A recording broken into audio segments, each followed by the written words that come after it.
ತುಂಬ ದಿನದ ಮುಂಚೆ ಪಾಲಂಪುರ ಎನ್ನುವ ಒಂದು ಗ್ರಾಮದಲ್ಲಿ ಹರಿ ಎಂಬುವ ಒಬ್ಬ ಮೇಸ್ತ್ರಿ ಇರುತ್ತಾನೆ.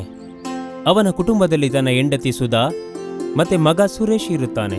ಹರಿ ಒಬ್ಬ ತುಂಬಾ ಒಳ್ಳೆಯ ಮೇಸ್ತ್ರಿ, ಹಾಗೆ ಒಳ್ಳೆ ಕೆಲಸಗಾರ ಕೂಡ. ಊರಲ್ಲಿರುವಂತ ದೊಡ್ಡ ದೊಡ್ಡ ವ್ಯಕ್ತಿಗಳಿಗೂ ಇವನೇ ಮನೆ ಕಟ್ಕೊಡ್ತಾ ಇದ್ದ.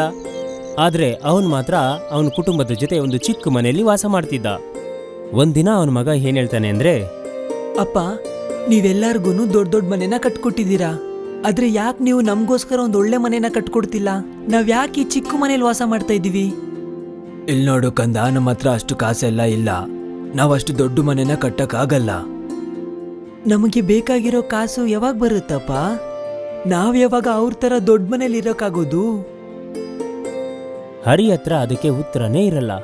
ತುಂಬಾನೇ ಬೇಜಾರಾಗಿದ್ರು. ಆಗ ಹೊರಗಡೆಯಿಂದ ಒಂದು ಶಬ್ದ ಕೇಳಿಸ್ತಿರುತ್ತೆ. ಅರೇ ಅರೇ, ರಘು, ಏನಾಯ್ತು ಹೇಳು.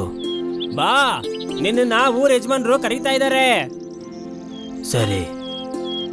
ಇಬ್ರು ಅಲ್ಲಿಗೆ ಹೋಗ್ತಾರೆ. ದಣಿಗಳೇ, ನೀವು ಏನಕ್ಕೋಸ್ಕರ ನನ್ನ ಕರೆದ್ರಿ? ಅರೆ, ನನಗಿನ್ನೊಂದು ಬಂಗ್ಲೆನ ಕಟ್ಕೊಡು, ಆದಷ್ಟು ಬೇಗ ನೀನು ಕೆಲಸ ಶುರು ಮಾಡು. ಆದ್ರೆ ದನಿಗಳೇ, ನಿಮ್ಮ ಹತ್ರ ಮೊದಲೇ ತುಂಬಾ ಬಂಗ್ಲೆ ಇದೆ. ನಾನೇ ನಿಮ್ಗೋಸ್ಕರ 7-8 ಬಂಗ್ಲೆನ ಕಟ್ಕೊಟ್ಟಿದ್ದೀನಿ, ಮತ್ತೆ ಇವಾಗ ಇನ್ನೊಂದು ಕಟ್ಕೊಡು ಅಂತ ಕೇಳ್ತಾ ಇದ್ದೀರಾ? ಅದೆಲ್ಲ ಹಳೆದಾಯ್ತು, ಇವಾಗ ನನಗೆ ಹೊಸ ಬಂಗ್ಲೆ ಬೇಕು. ಹಾಗಂತ ಹೇಳಿ ಅವನ ಕೈಗೆ ಒಂದಷ್ಟು ದುಡ್ಡನ್ನು ಕೊಡ್ತಾರೆ. ಹರಿ ಕೈಗೆ ದುಡ್ಡು ಬರುತ್ತೆ. ಕೂಡಲೇ ಕೆಲಸ ಮಾಡು ಅಂತಾನು ಹೇಳ್ತಾರೆ. ಹರಿ ವಾಪಸ್ ಮನೆಗೆ ಬರ್ಬೇಕಾದ್ರೆ ಅವನ ಕೈಯಲ್ಲಿ ಒಂದು ಸ್ವೀಟ್ ಬಾಕ್ಸ್ ಕೂಡ ಇರುತ್ತೆ. ತುಂಬಾ ಸಂತೋಷವಾಗಿ ಬರ್ತಾನೆ. ಸ್ವೀಟ್ ಬಾಕ್ಸ್ನ ಹೆಂಡತಿ ಕೈಗೆ ಕೊಟ್ಟು ಏನ್ ಹೇಳ್ತಾನೆ ಅಂದ್ರೆ, ಎಲ್ಲರೂ ಸ್ವೀಟ್ನ ತಿನ್ನಿ, ಇವತ್ತು ತುಂಬಾ ಖುಷಿಯಾದ ದಿನ. ದನಿಗಳು ನಮ್ಗೆ ಇನ್ನೊಂದು ಬಂಗ್ಲೆ ಕಟ್ಟೋದಿಕ್ಕೆ ಕೆಲಸ ಕೊಟ್ಟಿದ್ದಾರೆ. ಇದ್ರಲ್ಲಿ ಖುಷಿ ಪಡೋದಕ್ಕೆ ಏನಿದೆ? ಅವ್ರಿಗೆ ತಾನೇ ಕಟ್ಕೊಡ್ತಾ ಇದ್ದೀರಾ, ನಮ್ಗೇನ್ ಕಟ್ಟಿಲ್ವಲ್ಲ? ನಮ್ಗೂ ಒಂದಿನ ಕಟ್ಟೋ ಸಮಯ ಬರುತ್ತೆ. ನನ್ಗೊಂದು ಅದ್ಭುತವಾದ ಉಪಾಯ ಸಿಕ್ಕಿದೆ. ಇನ್ಮೇಲೆ ನಮ್ ಜೀವನದಲ್ಲಿ ನಾವು ಕಷ್ಟಪಡೋ ಅಗತ್ಯ ಇರೋದಿಲ್ಲ. ನೋಡಿದ್ರಾ ಅಪ್ಪ, ಇವತ್ತು ಬೆಳಿಗ್ಗೆ ತಾನೇ ನಾವು ನಮ್ ಮನೆ ಬಗ್ಗೆ ಮಾತಾಡ್ತಾ ಇದ್ವಿ. ಇಷ್ಟು ಬೇಗ ದೇವ್ರು ನಮ್ಗೆ ಮನೆ ಕೊಡ್ತಾ ಇದ್ದಾರೆ. ಆದಷ್ಟು ಬೇಗ ನಾವೊಂದು ದೊಡ್ಡ ಮನೇಲಿ ಇರ್ತೀವಿ. ಹೌದು ಕಂದ. ಅಮ್ಮ, ನಾನು ಈ ಸ್ವೀಟ್ನ ತಗೊಂಡು ಫ್ರೆಂಡ್ಸ್ ಕೊಟ್ಬಿಟ್ಟು ಬರ್ಲಾ? ತಗೋ, ಕೊಡೋಗು. ಸುರೇಶ್ ಆ ಸ್ವೀಟ್ ಬಾಕ್ಸ್ ಇಂದ ಒಂದು ಸ್ವೀಟನ್ನು ತಗೊಂಡು ಮನೆಯಿಂದ ಹೊರಗೋಗ್ತಾನೆ. ಸುಧಾ ಹರಿ ಹತ್ರ ನೀನೇನು ಉಪಾಯ ಮಾಡಿದ್ಯಾ ಅಂತ ಕೇಳ್ತಾಳೆ. ಆಗ ಹರಿ, ನಾನು ಆಮೇಲೆ ಹೇಳ್ತೀನಿ ಅಂತ ಸುಮ್ಮನಾಗ್ತಾನೆ. ನಮ್ಗೆ ಅಂತ ಒಂದ್ ಸ್ವಂತ ಮನೆ ಮಾಡೋದಕ್ಕೆ ಏನ್ ಉಪಾಯ ಮಾಡಿದ್ದೀರಾ? ಇವಾಗ ಹೇಳಲ್ಲ, ರಾತ್ರಿ ನಾನ್ ನಿನಗೆ ಹೇಳ್ತೀನಿ. ಹಾಗಂತ ಹೇಳಿ ಆ ಕಾಸನ್ನ ತೆಗೆದು ಒಂದು ಡಬ್ಬ ಒಳಗಡೆ ಹಾಕಿ ಮುಚ್ಚಿಡ್ತಾನೆ.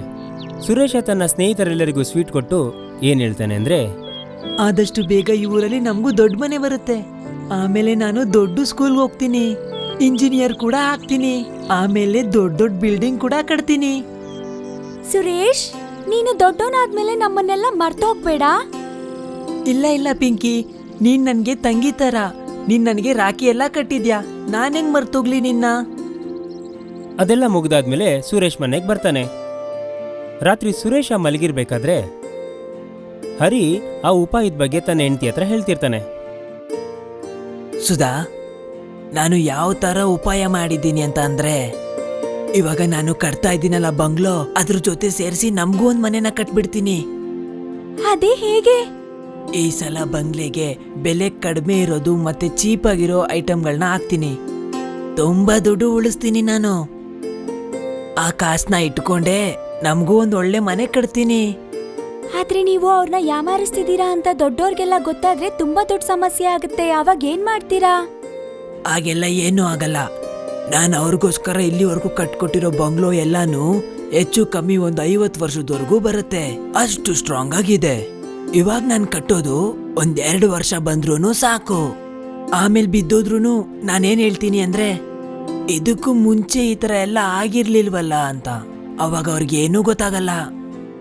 ಸುರೇಶ ಮಲಗಿರೋ ಹಾಗೆ ಡ್ರಾಮಾ ಮಾಡಿ ಎಲ್ಲಾ ವಿಷಯನೂ ಕೇಳಿಸ್ಕೊಂತಿರ್ತಾನೆ. ಅವನು ಬಂದು ಹರಿ ಹತ್ರ ಏನ್ ಹೇಳ್ತಾನೆ ಅಂದ್ರೆ, ಅಪ್ಪ, ಅತಿ ಆಸೆ ಪಡೋದು ತುಂಬಾ ತಪ್ಪು. ನಮ್ ಟೀಚರ್ ಹೇಳಿದ್ದಾರೆ, ಈ ತರ ಅತಿ ಆಸೆ ಪಟ್ರೆ ಖಂಡಿತವಾಗ್ಲೂ ನಮ್ಗೆ ಕೆಟ್ಟದೇ ಆಗುತ್ತೆ ಅಂತ. ಇದೆಲ್ಲ ನಿನಗೇನಕ್ಕೆ? ಮೊದ್ಲು ಹೋಗಿ ಮಲ್ಕೋ, ನನಗೆ ಹೇಳ್ಕೊಡ್ಬೇಡ. ಹರಿ ಅದಾದ್ಮೇಲೆ ಒಂದು ಪ್ಲಾನ್ ಮಾಡೋದಕ್ಕೆ ಶುರು ಮಾಡ್ತಾನೆ. ಮರುದಿನ ಇನ್ನೊಂದು ಬಂಗ್ಲೆಯನ್ನು ಕಟ್ಟಲು ಶುರು ಮಾಡುತ್ತಾನೆ. ಹಾಗೆ ಕಟ್ಟೋದಿಕ್ಕೆ ಬೇಕಾದ ಎಲ್ಲ ವಸ್ತುಗಳು ಕೂಡ ಬರುತ್ತೆ. ಅದ್ಯಾವುದೆಂದ್ರೆ ಇಟ್ಟಿಗೆ, ಕಲ್ಲು, ಸಿಮೆಂಟು ಎಲ್ಲವೂ ಕೂಡ ಇರುತ್ತೆ. ಅಷ್ಟು ಚೀಪಾದ ವಸ್ತುಗಳಿಂದ ಮನೆ ಕಟ್ಟಕ್ಕೆ ಶುರು ಮಾಡ್ತಾನೆ. ಸ್ವಲ್ಪ ದಿನಗಳು ಕಳೆದವು. ಅದಾದ್ಮೇಲೆ ಒಂದು ದಿನ ಒಂದು ಹೊಸ ಬಂಗ್ಲೆ ರೆಡಿ ಆಯ್ತು. ಯಜಮಾನ್ರು ಅದನ್ನ ನೋಡಿ ತುಂಬಾನೇ ಖುಷಿ ಪಡ್ತಾರೆ. ಏನ್ ಹೇಳಿದ್ರು ಅಂದ್ರೆ, ಅರೆ, ನೀನ್ ತುಂಬಾ ಚೆನ್ನಾಗಿರೋದು ಮತ್ತೆ ಬಲವಾಗಿರೋ ಬಂಗ್ಲೋನ ಕಟ್ಕೊಟ್ಟಿದ್ಯಾ. ಇದೊಂದು 50 ವರ್ಷ ಬರುತ್ತಲ್ವಾ? ಬರುತ್ತೆ ದಣಿ, ಹಂಗೆ ಹಿಂಗೆ ಹೆಚ್ಚು ಕಮ್ಮಿ ಒಂದು 50 ವರ್ಷ ಬರುತ್ತೆ. ಇಲ್ಲ, ಇದು 100 ವರ್ಷ ಬರ್ಬೇಕು. ಅದ್ಯಾಕ್ ದಣಿಗಳೇ? ಅರೆ, ನೀನು ಎಲ್ಲಾರ್ಗು ಮನೆ ಕಟ್ಕೊಟ್ಟಿದ್ಯಾ, ಆದ್ರೆ ನಿನಗೆ ಅಂತ ಒಂದು ಮನೆನೂ ಇಲ್ಲ. ಅದಕ್ಕೆ ನಿನ್ಗೋಸ್ಕರನೇ ಅಂತ ನಾನು ಈ ಬಂಗ್ಲೋನ ಕಟ್ಟಿದ್ದೀನಿ. ಇನ್ಮೇಲೆ ಈ ಬಂಗ್ಲೋ ನಿಂದೇನೆ. ಇದನ್ ಕೇಳಿದ ಕೂಡ್ಲೆ ಹರಿ ಆಶ್ಚರ್ಯ ಪಡ್ತಾನೆ. ಅವನ್ ಗುಂಡಿನ ಅವನೇ ತೋಡ್ಕೊಂಡಂಗಾಯ್ತು. ಇವಾಗ ಯಜಮಾನ್ರ ಹತ್ರ ಅವನು ನಿಜನೂ ಹೇಳಕ್ಕಾಗಲ್ಲ, ಅವನಿಗೆ ಅಂತಾನೂ ಒಂದು ಹೊಸ ಮನೆ ಕಟ್ಟಿಸ್ಕೊಳಕ್ಕೂ ಆಗಲ್ಲ. ಯಾಕಂದ್ರೆ ಯಜಮಾನ್ರು ಕೇಳ್ತಾರಲ್ವಾ, ನಿನಗೆ ಒಂದು ಬಂಗ್ಲೆನೇ ಕೊಟ್ಟಿದ್ದೀನಿ ಅಂದ್ಮೇಲೆ ಇನ್ನೊಂದು ಮನೆ ಯಾಕೆ ಬೇಕು ಅಂತ. ಈಗ ಅವನಿಗೆ ಅರ್ಥ ಆಯ್ತು. ಅವನ್ ಮಾಡಿದ ತಪ್ಪಿಗೆ ಅವನೇ ಶಿಕ್ಷೆ ಅನುಭವಿಸ್ಬೇಕಾಗಿ ಬಂತು. ಅದನ್ನ ನೆನ್ಸ್ಕೊಂಡು ತುಂಬಾ ಯೋಚನೆ ಮಾಡ್ದ. ಆದ್ರೆ ಅವನಿಂದ ಏನೂ ಮಾಡಕ್ಕಾಗ್ಲಿಲ್ಲ.